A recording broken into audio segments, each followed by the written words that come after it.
Bienvenue de retour sur Horizon. Comme vous le savez tous, le domaine de l'intelligence artificielle n'est pas sans controverse. Au sein de ce secteur, on observe d'énormes divergences idéologiques entre les gens qui y passent tout leur temps. D'un côté du spectre, nous avons les défenseurs de la sécurité et de la prudence, et de l'autre, les accélérationnistes. Et puis il y a ceux qui veulent sauter de haut en bas sur ce spectre parce qu'ils pensent que l'IA vole simplement l'art, la connaissance, la créativité, etc. L'annonce faite la semaine dernière par le département de la sécurité intérieure de la création de sa première commission sur la sécurité et la sûreté de l'intelligence artificielle a été une véritable surprise. Tous les groupes et représentants individuels ont condamné uniformément les 22 membres inauguraux qui ont été ajoutés au comité. Nous sommes véritablement unis par la haine aujourd'hui.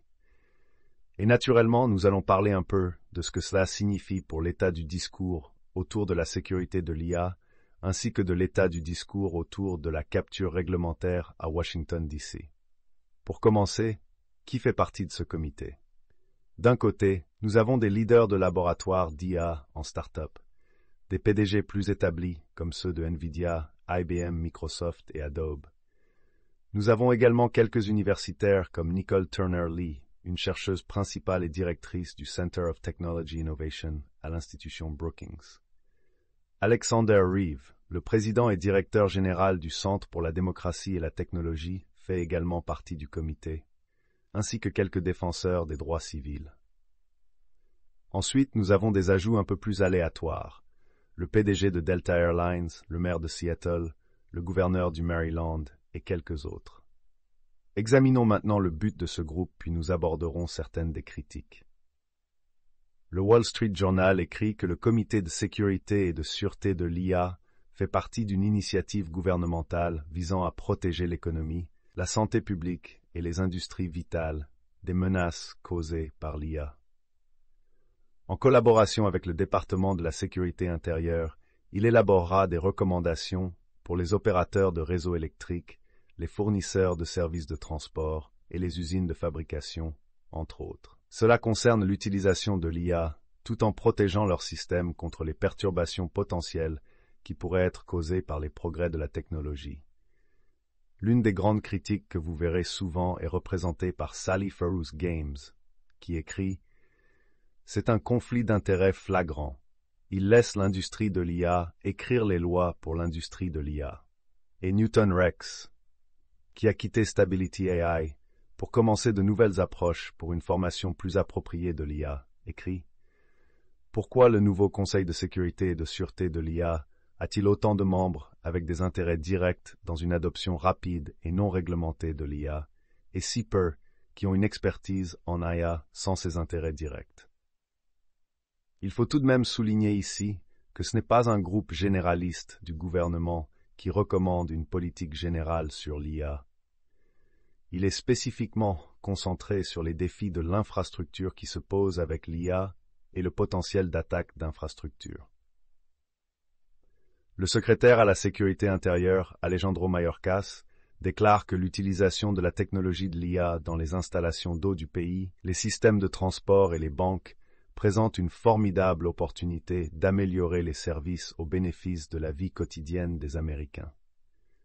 Toutefois, il admet que cela comporte des risques importants. Il a continué en affirmant qu'un échec dans le déploiement de l'IA de manière sûre et responsable en matière d'infrastructures critiques peut être dévastateur. Je ne pense pas que cela infirme entièrement la critique des intérêts en jeu, mais je crois qu'il est important de noter ce que le mandat de ce groupe est et ce qu'il n'est pas.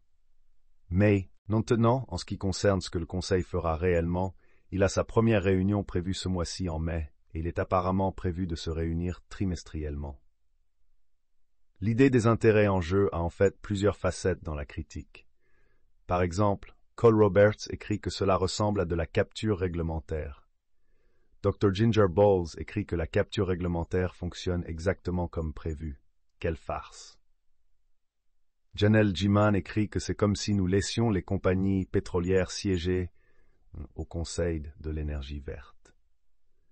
Il y a des critiques qui sont une préoccupation générale d'intérêt en jeu de la part de personnes qui n'aiment pas beaucoup l'IA, puis une critique de capture réglementaire de la part de personnes qui travaillent dans l'IA.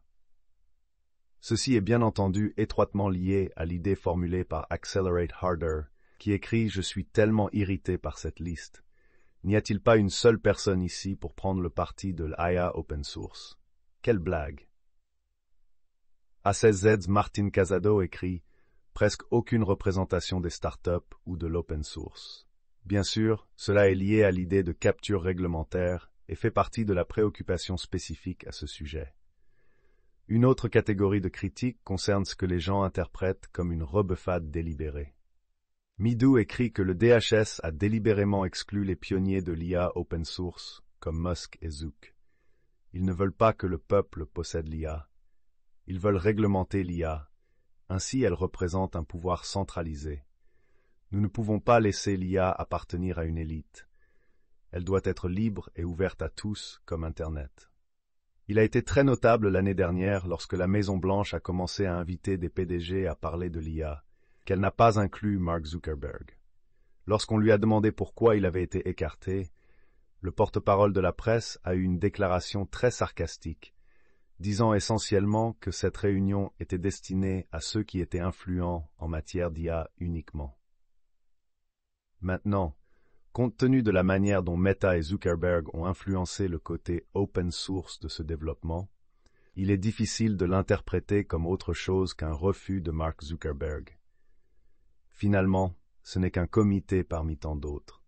Combien ils sont susceptibles de faire est une question tout à fait pertinente. En ce sens, je pense que le plus intéressant dans tout cela est ses réactions et ce qu'elles reflètent sur l'état de la conversation. Il est clair que de multiples côtés, il y a une préoccupation significative à ce qu'un très petit nombre de grands technologistes industriels dirigent la politique de l'IA, même si ces préoccupations sont pour des raisons complètement différentes.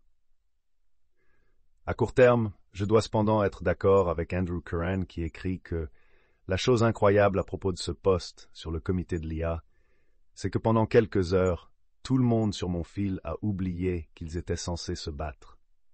Je surveillerai certainement pour voir si quelque chose de plus en découle, mais pour l'instant, c'est tout pour Horizon.